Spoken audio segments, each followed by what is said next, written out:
Hi, Wendy and Dr. June. Tell me a little bit more about yourself and your work. Yeah. Shall I start? Yes, please. Sure. So my name is Dr. June Chin, and my story is I was actually a cannabis patient, before I even became a physician. When I was a teenager, I was diagnosed with a crippling arthritic disease of the spine called ankylosing spondylitis, or AS for short. And what ends up happening is your spine literally fuses together. It's almost like crazy glue. You lose the ability to flex, to extend, to rotate, to turn your head. And I went through conventional treatment, of course, as a teenager. I did NSAIDs, non-steroidal anti-inflammatory medications. I did muscle relaxants. I did over-the-counter acupuncture. I even did epidurals. And I'd wear this back brace all the time to give myself stability. And by the time I got to medical school, I was having such a hard time standing. And I was so disheartened because I was surrounded by wonderful physicians, great medical minds, but no one could really help me. And one of my attendings, one of my mentors, Dr. Levine, pulled me aside one day. And he was a specialist in HIV and AIDS. And he said, "What's going on? You're always wearing this back brace. You're having a hard time standing in the OR or helping deliver babies. You're not going to make it. You're not going to make it through med school like this." I explained that I had AS. I explained that I was in excruciating pain all the time, but I really couldn't take any medication, especially while working in the hospital or while studying. It was so sedating, and it got in the way of my academics. So he handed me this tincture bottle. It was marijuana. And I remember he had said, "Don't freak out. I'm going to give you something that's out of the box." And he handed me this tincture. And he said, "My HIV and AIDS patients use it. And it really, really helps them with the pain and discomfort." And I knew I had reached this fork in the road. And I knew if I didn't try something, that I was going to have to drop out of medical school. And to my surprise, when I took it, it worked. I took it over a weekend when I wasn't working. And by Monday morning, I knew it was working. So from then on, I decided to dedicate my career in learning about this plant medicine. And here I am decades later. I integrate medical cannabis in my patient care. I help patients work with other physicians, work with their specialists, and integrate cannabis safely. I'm also a chronic pain survivor. My story is just a little different, but when I was 5 and 12 and 14, I was actually sexually abused. And from the abuse, it led to a severe trauma to my pelvic floor. So I've had pelvic muscle spasm for the last 20 years. And because of the abuse, too, I was actually placed in a group home and also a foster home at the age of 15. So I was diagnosed with PTSD and depression at 15 and a half and was medicated at 20. And I've tried, everything. I've talked to Dr. June a lot about this, too, as well. And I was put on a lot of pain meds and put on a lot of antibiotics, and that made me really, really nauseous and sick most of the time. So for me, my journey to CBD is quite natural in a sense where I'm just like, our clients that walk into Artemis. I've tried everything and nothing's really worked for me, and this is my last stop. But I am very realistic also about CBD, and I know that's not necessarily a cure-all. For some people it is. But for me, it was a gradual journey, and it's really carefully monitoring everything. I have a sheet at home to make sure that my dosing works with my chronic pain issues and everything. But I think that's how I fell in love with CBD, because it really increased my quality of life. And that's how I love Artemis, because everyone who walks in, whether they're a pain survivor, PTSD survivor, I just have this incredible connection with them. So that's how Artemis was born. We have a shop in the West Village. It's a curated CBD-only shop. And we've been open for about 2.5 months now. It's only a 10-minute walk from here, right? Yes, it is, yeah. Thank you for sharing such personal stories about how you came to be in the work that you are today. I know it can't be easy to share with a big crowd of strangers you don't know. So in health and wellness, I think 2019 has been a very big year for CBD as a buzzword. You see skincare retailers like Kiehl's marketing CBD products. I know that Barney's recently opened the high-end, a luxury CBD business out in Beverly Hills. So I'm really curious to know, like, what is actually the science behind CBD and what does it do for you? Sure, I can address that. So the cannabis plant is a very, very complex plant. It's plant medicine with over 500 unique compounds. And THC and CBD are the most researched and the main players of the cannabis plant. Now, CBD, what's wonderful about CBD is it doesn't make you high. It's a wonderful pain reliever, anti-muscle relaxant. It's a muscle relaxant, anti-pain, anti-inflammatory, really potent anti-inflammatory. It helps with seizures. It has anti-tumor properties. It also helps decrease anxiety and uplift your mood. So it's a really safe part of the cannabis plant without altering your mind or making you feel sedated or euphoric. Amazing. So I'm kind of curious, Wendy, I went to visit you at Artemis after seeing that you stocked Potley. Two of my girlfriends started a honey and CBD product out in California, which you stock. Candidly, I had no idea about the science behind CBD. I've never really used it as a product formally before joining you at your store. What are important questions to ask when you are shopping for CBD? What should our audience be asking? Yeah. And just to kind of mention earlier when you talked about Kiehl's, Kiehl's did launch a facial oil and actually has, oh my gosh, that's just an example of what it would look like if you shot through the window. That's not, and I'm wearing the exact same thing too, so that was just a coincidence. I'm so sorry. The reason we did that was that we'll go back to your question too as well. When we built the space, we knew, I'm actually from the social world. I was basically, my career started on YouTube and on blogging. I've been a blogger and YouTuber for about 10 years now. And I was actually one of the first fashion dedicated YouTuber. And we grew audience to over 90 million views and also about 5 million supporters in general. And I was able to also find another passion and leverage those online websites to the CBD world. But the reason why we had, going back to that photo, is that the reason why we had the window the way it did was that we knew that bloggers and social people might be interested in coming in. So we built the window to be very photogenic. That was the only reason. So a lot of people come in requesting for that shot. So we would literally move the books around to make sure that they'll get the shot through the window. So that's just a sample shot that we do for, influencers or bloggers who visit our store.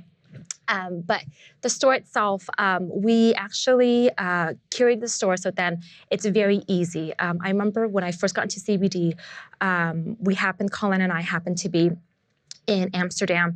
And when I went through, I just didn't understand what I was looking at. And I was really confused most of the time. So from that, when we came back, I went to every store in New York, San Francisco, and LA, and I still had the same confusion. So when we built Artemis, we wanted to be a very curated shop that was really made for our clients, for you. So we have a discovery wall, which is what you see here, and that's curated by ailments. And we actually work with incredible people like Dr. June to help us curate this as well. So it was more of an easy process as you walk through the wall.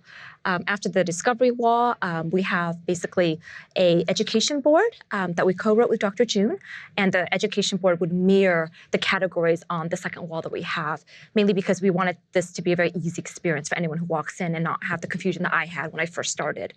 The questions that you should ask when you go into any shop or anything like that at all is that, it's honestly, I think it's very intuitive more than anything else. What's in the bottle? I think that's really, really important. What exactly is in the bottle? What is the profile that's in the bottle? I think the common misperception is that all CBD tinctures and oils are created the same, and it's not. It depends on the cannabinoid profile, the terpene profiles, and everything around it. The compound itself, as they say that, CBD is CBD, the compound is the same. But what surrounds the compound makes it very different.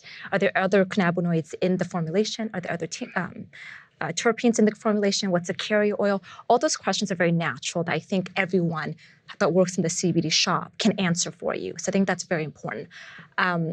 Another thing is that, what we do is that we do recommend serving size and also dosing side, and they should be able to help you with that calculation because sometimes it gets a little kind of, fuzzy and weird.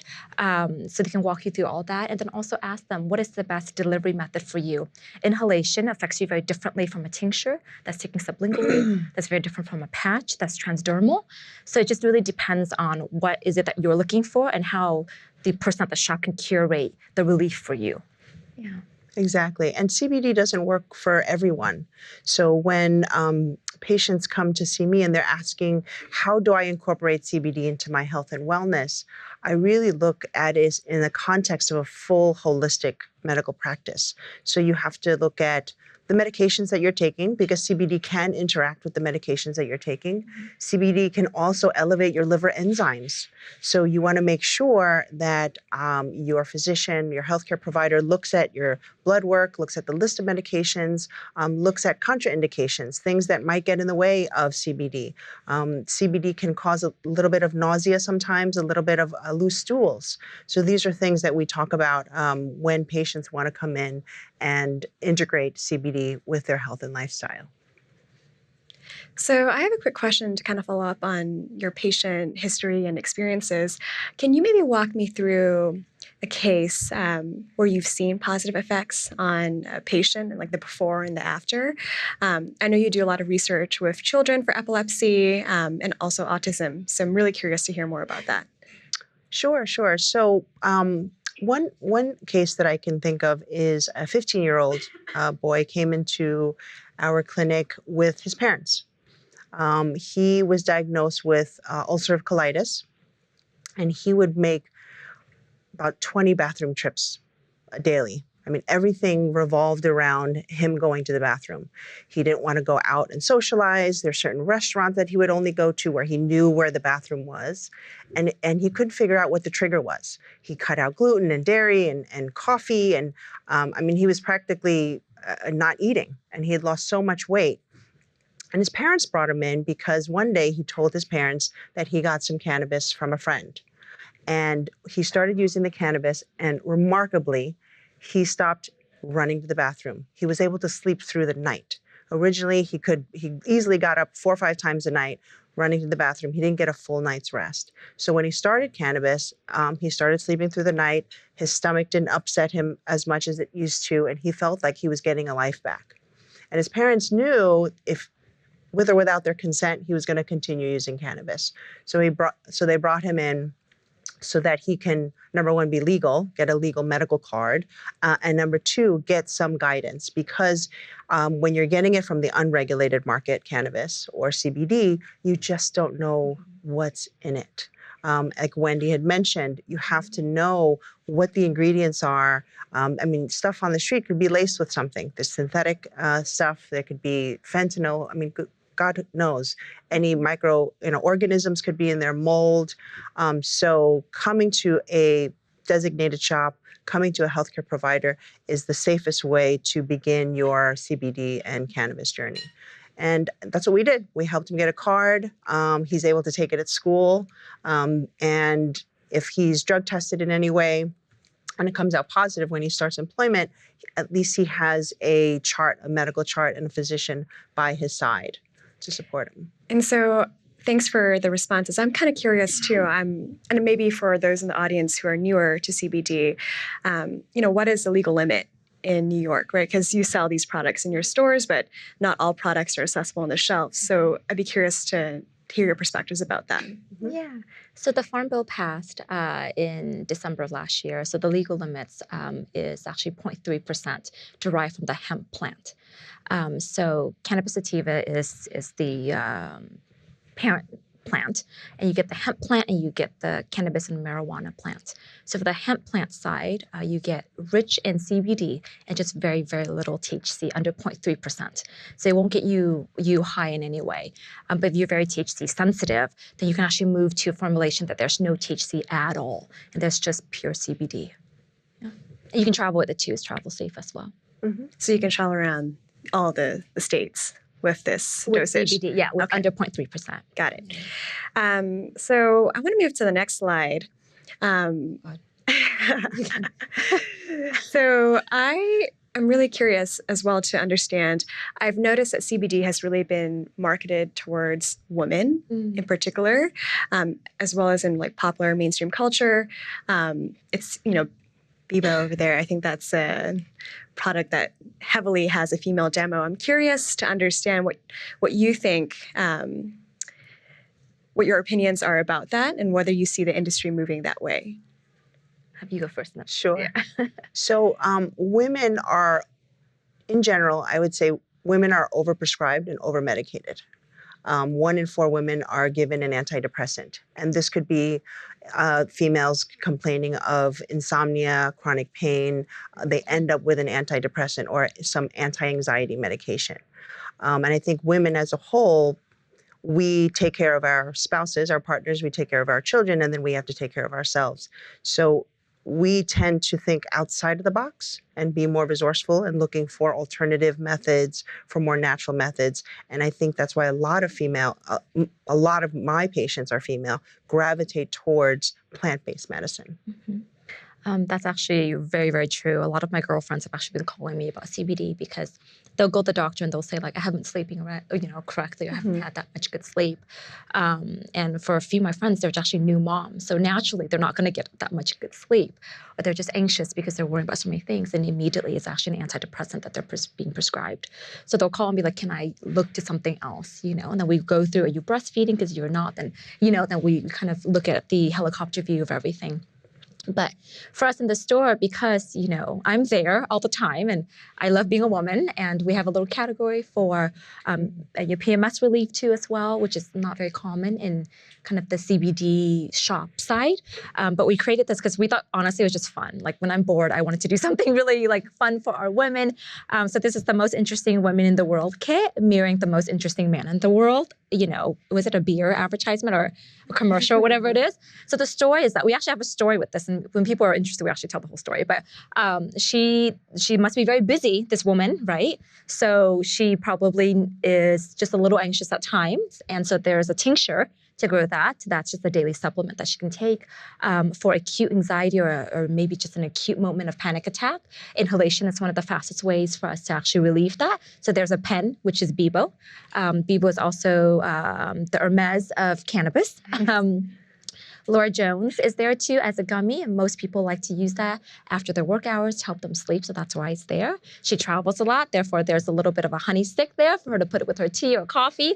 She probably wears heels a lot, so there's actually a balm to help her with any foot ache or backache or, any aches or injuries that she has. Of course, and there's a little lip product there for her too. So anyways, so you get the full story when you're there, and Colin tells it very well. I tell it okay, but he's like really into it. And Colin, let's hear about Colin. Yeah.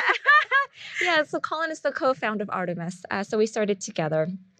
He has incredible experience in the culinary world. He's been in culinary for about 8 years now, working at top Michelin star restaurants. So for him, and his passion is farming, growing, harvesting. So he's really just very invested in just the hemp plant in general. But for him too, when he reads the labels and all of our ingredients, he actually understands exactly what it does for our bodies because of his culinary background. Perfect. So, Wendy, you are the owner of the first, woman-owned, minority-owned CBD shop here in New York. Historically, in America, cannabis criminalization has led to incarceration for many Americans. Mainstream sentiment has really started to embrace marijuana, in particular CBD, into everyday lifestyle products. What are common misconceptions people have about CBD, and how do you think we can combat these misconceptions moving forward? I think I just have a quick touch on the decriminalization part. I think that's a great start, but I honestly think that's just not enough. Studies have shown that, white Americans take in and enjoy cannabis as much as people of color, but the incarceration numbers, the possibility to lose your employment, housing, that does not add up to those numbers.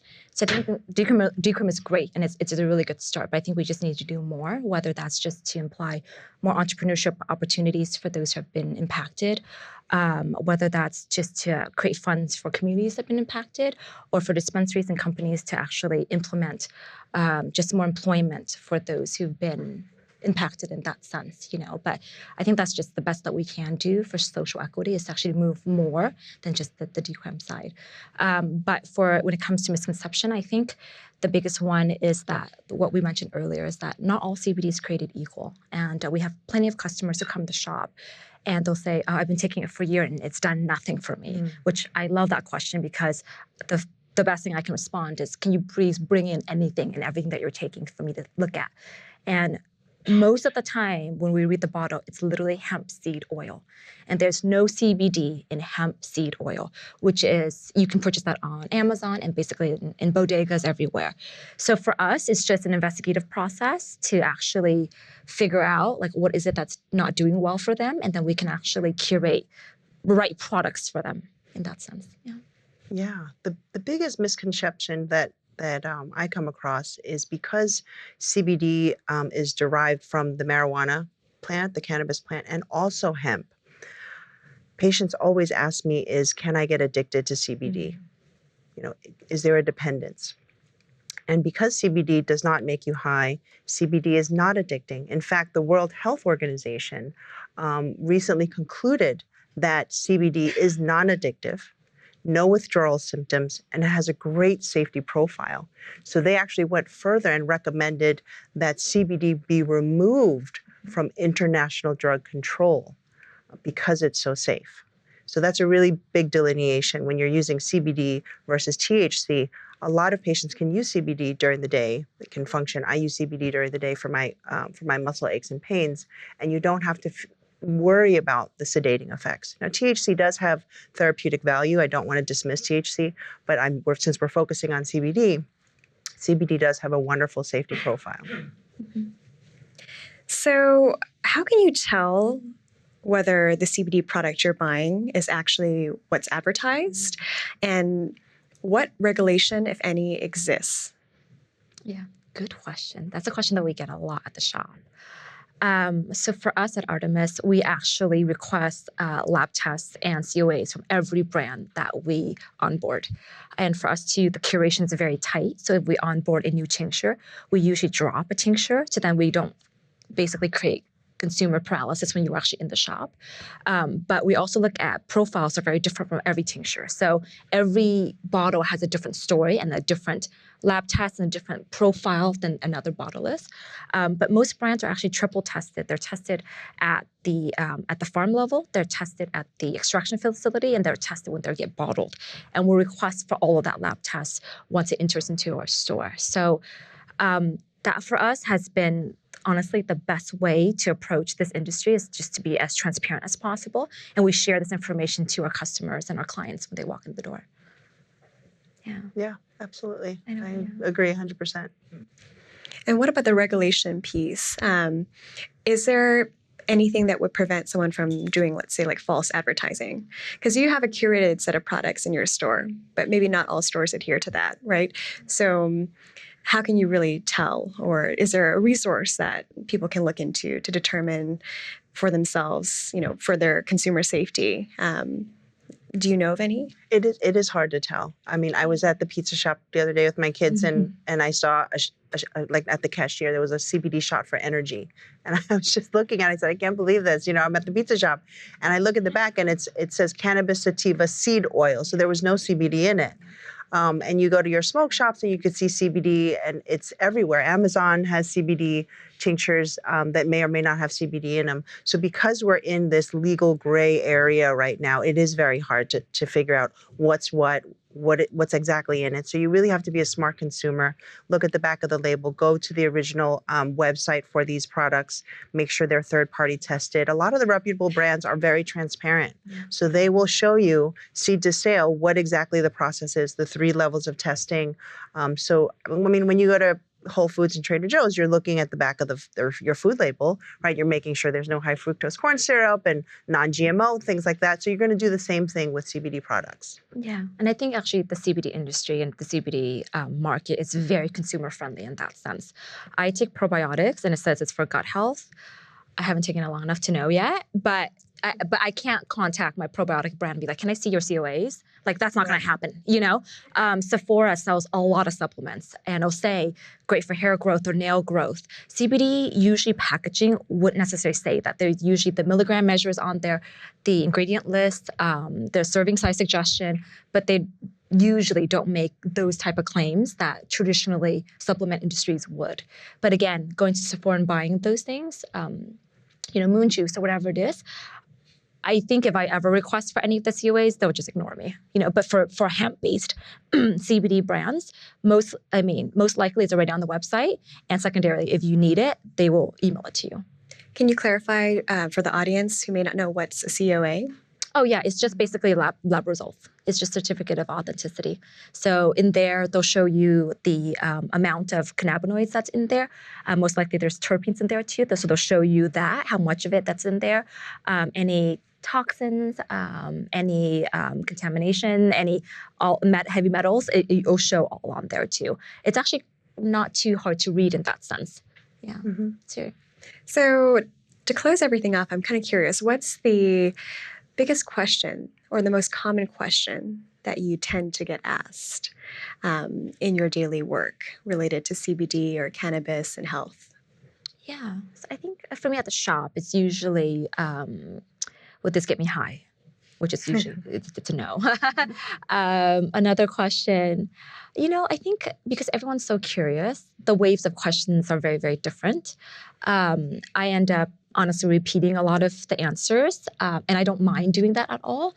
When I was 8 years old, I had like a pet rock, and I like talked to that all the time. So now talking and repeating the same thing to human beings, it's actually very pleasurable for me. So I just try to say it in different ways every time. But so in general, it's usually do I get high? How much should I take? So we always recommend microdosing just to start slow and steady, and then we build and we titrate up. And then honestly, for us, we're extremely, extremely lucky because one of our ethos at the store is that just to do no harm. So if we can't find you a product, we're not going to recommend anything for you. If your pain level is like a 10 out of 5, you might need something just a little bit stronger than what we can offer. So we're very, very lucky to have partners like Dr. June that we can actually refer them to at least getting them to the right direction in that sense. So for me, CBD has been really touted as this magical miracle elixir, right? So last year, the FDA approved a plant-based CBD extract to treat children with epilepsy. But then you look at Budweiser, and they are investing in a cannabis beer. If you go to your neighborhood cafe, you can get a CBD shot with your latte. Mm-hmm. And then Sephora has this great CBD mascara that's supposed to thicken and elongate your lashes. Mm-hmm. So you're looking at this CBD cures anything that moves. So it's really not the case. CBD is a great, great anti-inflammatory. It can treat a lot of things because inflammation is the root cause of many of our diseases and symptoms, from migraines to PMS. To arthritis, right? So the most important thing is when you are going to use CBD is to really talk to your healthcare provider, look at the ingredients. It's really nice to have a place like Artemis, like a brick and mortar store where you can go and talk to someone and really become educated. There's a lot of misinformation out there, miseducation. So I think that's really the biggest thing. I actually want to follow up on something that you mentioned, Wendy. What is microdosing? That's so from all of the research that we've done, I think Dr. Nguyen actually talk more about this too. There's usually 3 levels of dosing: microdosing, standard dosing, and therapeutic dosing.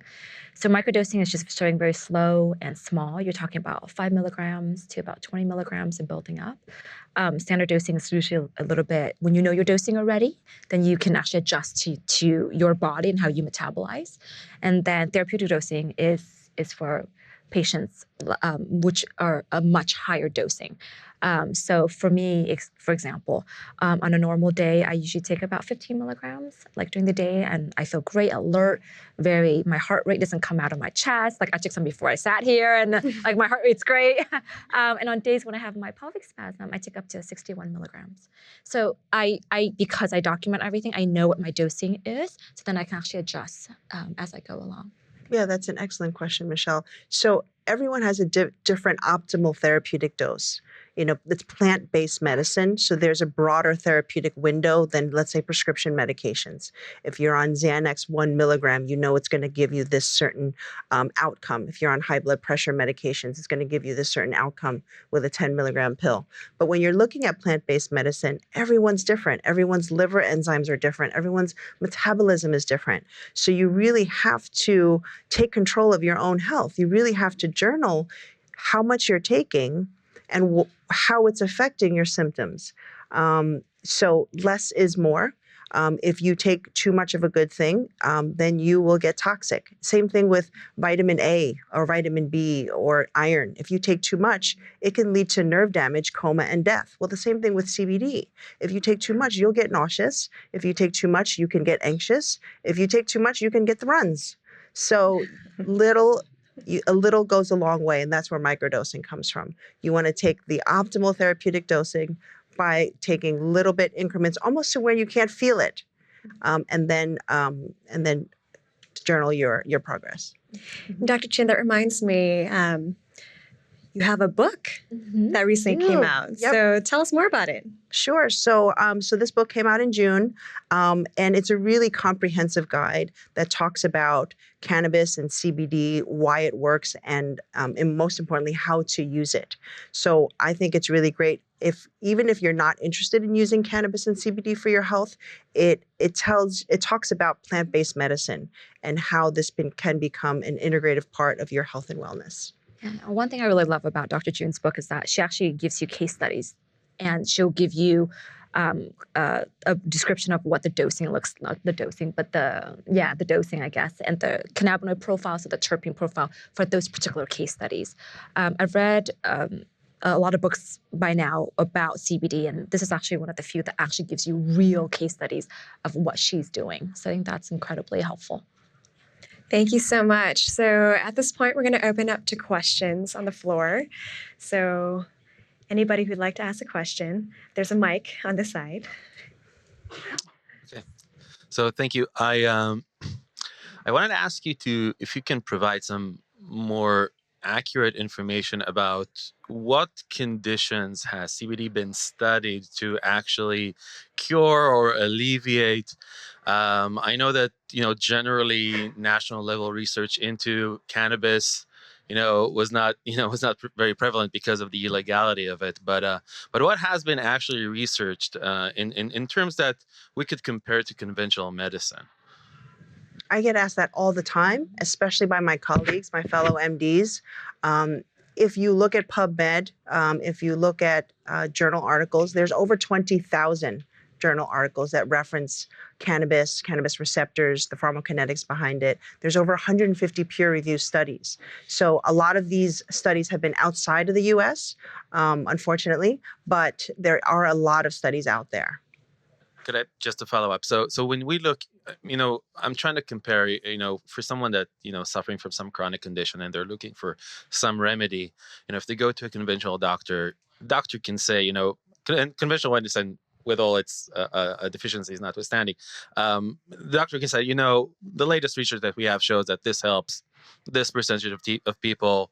These are the known side effects. They appear in this percentage of people. Are you able to make these claims and statements about any of the products that you've discussed? The biggest hurdle that we have is it's still federally illegal for cannabis, THC, CBD. CBD just got through the hemp plant. We can use as a nutraceutical, as an over-the-counter. We know it has a lot of therapeutic properties, but that is our biggest hurdle for our clinical trials. If you want to go to my website has a research section, and I have every ailment and all of the research articles pertaining to cannabinoids and why it might work on a pharmacokinetic level. So I always have, if you're talking to your physician, you can always point them to that direction. Okay, thank you. Yes. Can you speak to the interactions between SSRIs and THC? Also SSRIs and CBD? Sure. So a lot of my patients are on antidepressants or on SSRIs. Cannabinoids will affect the serotonin receptors. So it's very smart to talk to your physician about integrating it safely. Sometimes my patients, especially female patients, because of our estrogen levels, we're very sensitive to both THC and if we're on an SSRI, it just makes it that much more delicate. That's why compared to our male counterparts, you might find that you reach euphoria or you're very, very sensitive to cannabis in general. It's because of our estrogen levels. And if you're taking an SSRI, if you've taken it for a long time, your brain chemistry has changed. Your brain chemistry has adapted to the SSRI. Or if you're taking an anti-anxiolytic, same thing applies. So you want to be very careful when you're integrating CBD and THC. If you take too much, it can lead to actually a very depressive state or sedating state. You want to take, again, microdosing with optimal therapeutic dosing. What's known about the effects, both positive and negative, on sleep? Sleep, insomnia, my goodness. That's a hard one. That's a good one. That's because we all the have biggest it. one that we have. So insomnia is difficulty either getting to sleep or staying asleep. And what's beautiful about both CBD and THC is that it can really help with insomnia. So now how can CBD help with insomnia if it doesn't make you high, if it doesn't sedate you?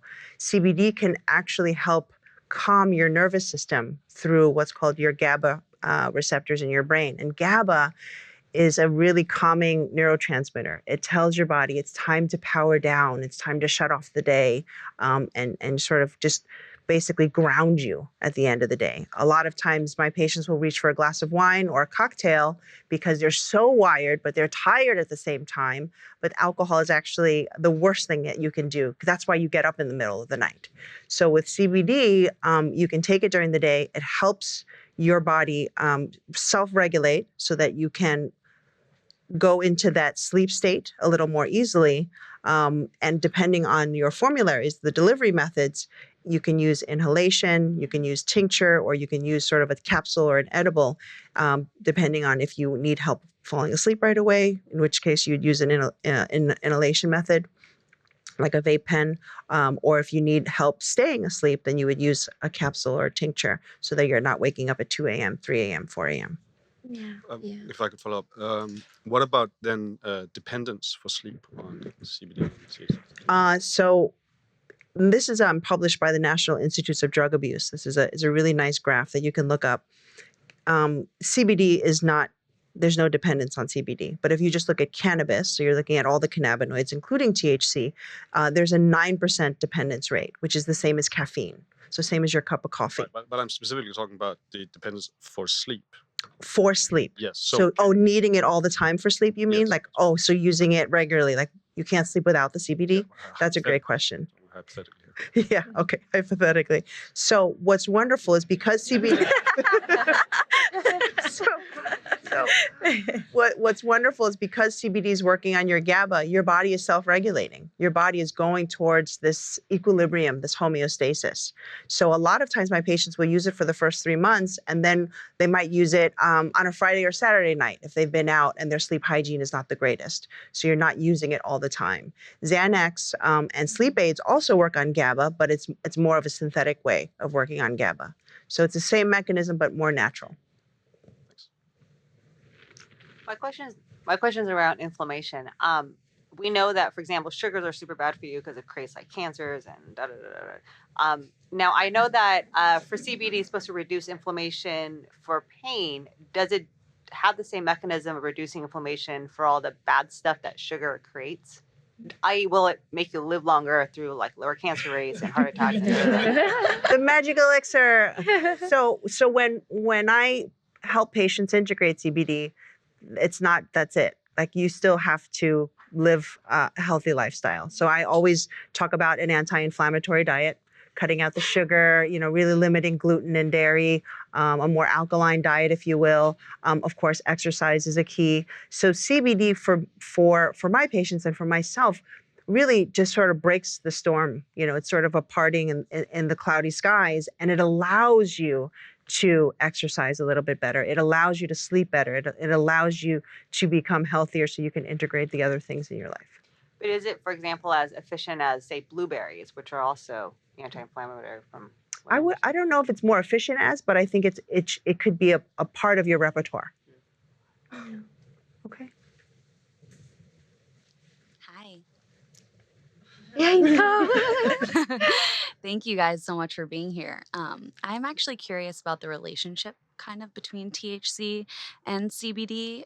We know with the Farm Bill, the legal limit is 0.3% THC, but kind of in a future state, perhaps, of total legalization of cannabis, like we see in legal states today. The CBD that's sold, perhaps it's cannabis derived versus hemp derived.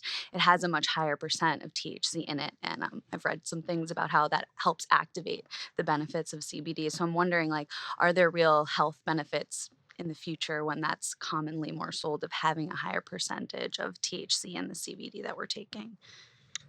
That's a good question. Because you had asked about that too, about what it would be great if you can incorporate THC into your store. Yeah, just a little bit more.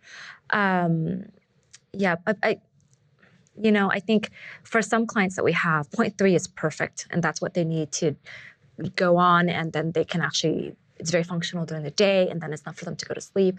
If you're a chronic pain sufferer, you might need a little bit more THC for that, and that's just something that we cannot offer at the store. That's why we have Dr. June here for that. But on the legal states, it's usually by ratio. It's like 100 to 1, 20 to 1, 1 to 1, or whatever it is. In New York, it's just 0.3. So yes, I think that would be nice for us to one day get to a much higher THC level, just to help with the microdosing and just the daily pains. But I mean, that's something that, like, do you think that is something that people need in their lives more than 0.3? Or is that 0.3 is a good, number for functional, adults? Well, again, everyone's individualized. So sometimes my elderly patients can't tolerate anything, and they do really well with CBD, whether it's derived from hemp or the marijuana plant. Sometimes my patients that have extreme pain, my cancer patients, my epilepsy patients, my irritable bowel disease patients need a little bit of THC, and you can sort of activate the CBD with the THC. And there are ways that you could, create those tinctures on your own. So some of my patients will go to Artemis, buy their CBD tincture, and then get a medical card through myself, and then go to the dispensary, the designated dispensary in New York, and purchase THC.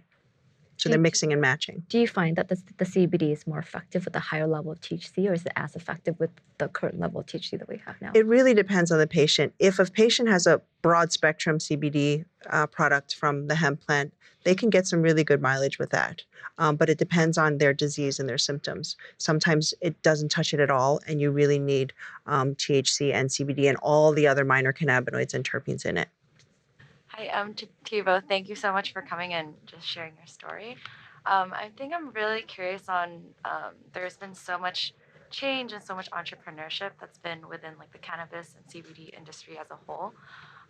What were some of the key challenges that you faced? Maybe a question more for Wendy. Yeah. Some of the key challenges and how you overcame that when you started your business. Yeah. So I think for us, when we got the space, we started building out thinking it was a normal business, and it's a very special business in that sense.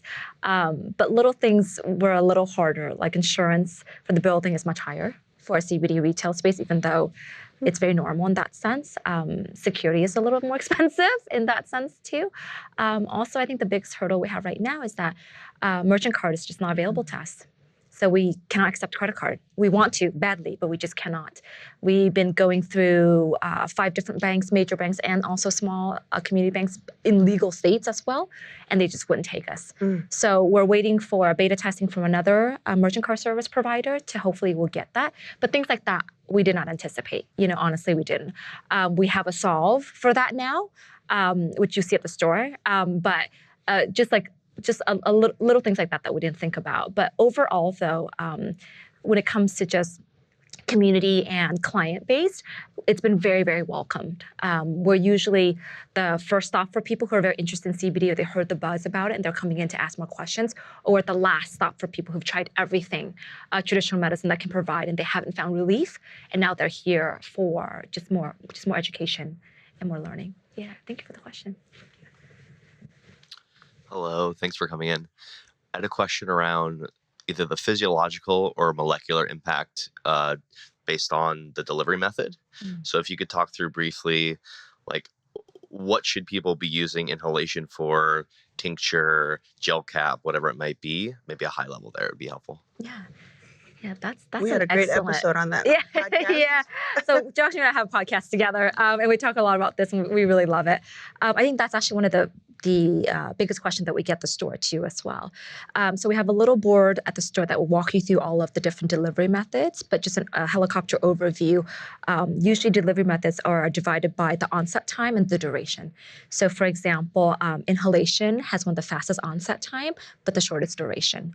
Tinctures usually have an onset of about 45 minutes or so, and the duration is about 6 hours or so. So people will usually like tinctures because they can microdose many times throughout the day if they wish to. And it's much more accurate. You can actually dose at 5 milligrams, 10 milligrams, 20, whatever you want to, because of the dropper. Edibles, because it goes through our gut and also our liver before it hits our bloodstream, it takes about an hour and a half to kick in, and it'll stay with us for about 8 hours or so. So if you want to layer it together, usually people would do an edible and then a pen to help them. The edible will help them stay asleep, and the pen will help them put them to sleep, if that's the case. Transdermals are patches. There's usually an emulsifier attached to the patch that will grab the active ingredient all the way to your blood level. Transdermal is the longest because of that. The patch can be worn for 12 hours to 24 hours, but it's microdosing you very slowly throughout the whole process. Yeah, and there's also CBD and beauty products too as well. For Kiehl's, there's no CBD in there. But we do have CBD beauty products at the store. So I'm someone that's lived with chronic pain for probably about 6 years after a back injury from sport, and had surgeries and PT 3 times a week that I still do. One of my last resorts was to try CBD probably about 2 months ago, because my nervous system gets really crazy and can't sleep. I tried tablets or the capsules. Didn't make me feel great, so I just sort of stopped it after taking 2 or 3. You mentioned like going into the store, you're going to microdose is probably a starting point. Like, can you talk me through, like, knowing those things, how you're going to start someone on a microdose, what the best method to take that would be as well? Sure. So when you're taking capsules or edibles, what happens is your liver enzymes metabolize the cannabis. So it can become really uncomfortable or too strong. So when I have patients starting off for microdosing, I usually recommend either a tincture or using the vaporizer. So you're inhaling, or you could use, topicals as well. With edibles and capsules, it's a little bit harder to microdose because it's, if you're especially new to CBD or cannabis, you might have a different expected outcome. Yeah. If, for example, if you went to the store, my question to you is that what did you feel when you were taking it? How many milligrams were you taking? And what's the carrier oil that's in the capsule as well? Maybe if you had a stomach upset, it might be MCT oil that gave you that stomach upset, so it would change to something else. You took 3 tablets or 3 capsules, you said? I just took one. Oh, one. Tried it 3 times. Oh, got it. So I just took one each time. So it might be the formula. It might be the actual, CBD capsule, the name brand, that is not agreeing with you. And maybe there's other additives to it. A lot of times people are sensitive to the carrier oil that's in there. Yeah. So have you seen, this is for Dr. June, so for your patients, have you seen patients actually stop using THC after CBD, after a while of being on it, and have they remained that way, stable, like balanced? Yes. Again, with CBD, there are no withdrawals. There's no dependence. And even, like I mentioned, the World Health Organization did a report on that. So it can be used safely. It can be used situationally. If patients that, like for me, if I travel, there are certain countries that I just won't take products to, and then I just stop taking it. And then, you'll notice a week or 2 you're achier, maybe you'll have more inflammation, and I'll have to supplement with other things, but you can definitely stop safely with CBD. So when you stop with CBD, doesn't your body just go back to how it was before? No, because you're taking away that inflammation. This is not a Band-Aid, right? You're not just masking the symptoms. You're actually getting to the heart of the problem. So you're really taking away that inflammatory, that chronic inflammatory, that brewing inflammatory response that originally got you in trouble in the first place. Mm-hmm. Thank you.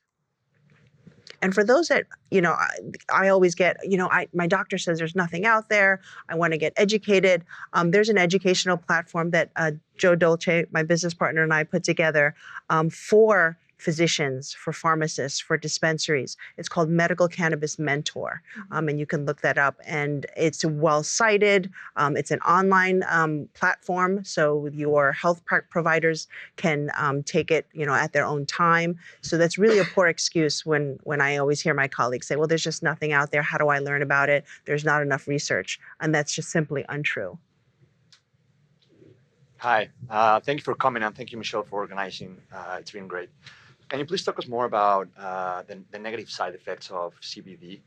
And a second question is, how do you see the FDA regulating this space? Because it seems like a little bit the Wild Wild West right now. How do you see the FDA playing a big role in there? I think it's challenging because this is unprecedented. Here we have this plant-based medicine that people have been using for centuries. So we have the medicine first, and now we're trying to backtrack and create it I just fit it into a pharmaceutical model. So that's the challenge that the FDA has. We're sort of like backpedaling. And in terms of side effects, if you take too much CBD, you can get a stomach upset. You can get nauseous. Your liver enzymes can increase. You can get runny stools. Sometimes patients that take too much CBD will get anxious because it is energizing at larger doses. But again, that's the same thing with other nutraceutical supplements. Just because it's natural, that doesn't mean it's harmless. Again, I mentioned vitamin A or vitamin B with niacin. A lot of doctors will prescribe that for cholesterol. But if you take too much, you'll get dizzy and confused, and you can get nerve damage. If you take too much iron supplements, it increases your risk of cancer and heart disease. So it's important to talk to your healthcare provider, take small doses, and really keep track of how it's making you feel with your symptoms. A quick follow-up. So the negative side effects are always with high doses, no? There are no side effects with microdosing? There are less side effects, less adverse effects with microdosing. I can't make a blanket statement and say there are no side effects because everyone's different. Some of my patients get funny on Tylenol, or magnesium, right?